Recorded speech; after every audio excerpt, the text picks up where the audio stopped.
Madam आपने बोला था कि मीटिंग में आना ही पड़ेगा। हाँ, बिल्कुल सही सुना आपने। आपको पेरेंट्स टीचर मीटिंग में आना ही पड़ेगा। ठीक है मैडम, तो आ गया मैं। अब बताइए इसकी क्या रिपोर्ट है? आप ही देख लीजिए। रिपोर्ट्स बिल्कुल भी अच्छी नहीं है इसकी, सिर्फ पासिंग मार्क्स ही आए हैं। या फिर आप ये समझ लीजिए कि हमने आपके बेटे को फेल होने से बचाया है। लेकिन इसके कम मार्क्स क्यों आए? पढ़ाई पे बिल्कुल भी ध्यान नहीं है इसका, और ना ही आप लोग ध्यान देते हो।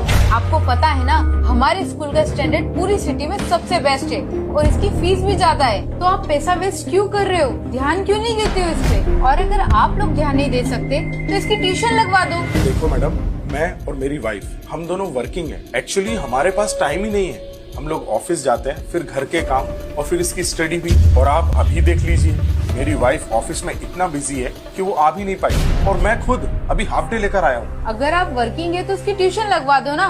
कम से कम ट्यूशन में पढ़ेगा तो उसका फ्यूचर तो सिक्योर होगा। अच्छा, तो ट्यूशन क्यों लगवाया हम? क्योंकि आपकी और आपकी वाइफ के पास तो टाइम ही नहीं है ना। आप लोग इसे पढ़ा ही नहीं सकते। बेटा आप बाहर जाकर बैठो, मैं आता हूँ।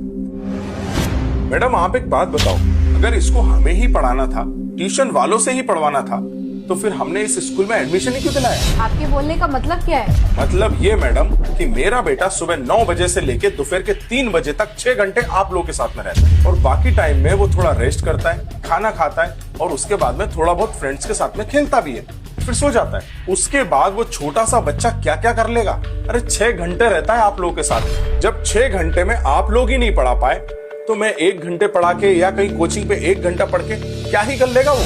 देखिए, मेरा मतलब वो नहीं था।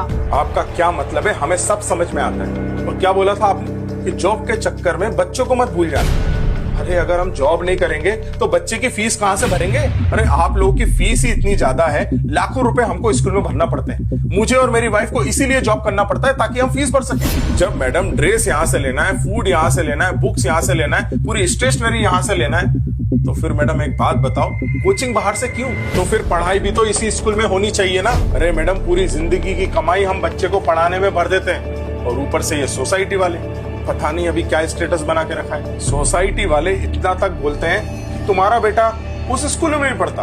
ओहो, अगर वो उस स्कूल में नहीं पढ़ेगा ना तो तुम्हारा बेटा जिंदगी में कामयाबी नहीं हो पाएगा। उनका यही कहना होता है कि फलाने स्कूल में एडमिशन करा दो, बच्चा कामयाब हो जाएगा। और मैडम इन सब सारे झमेलों में फंसता कौन है?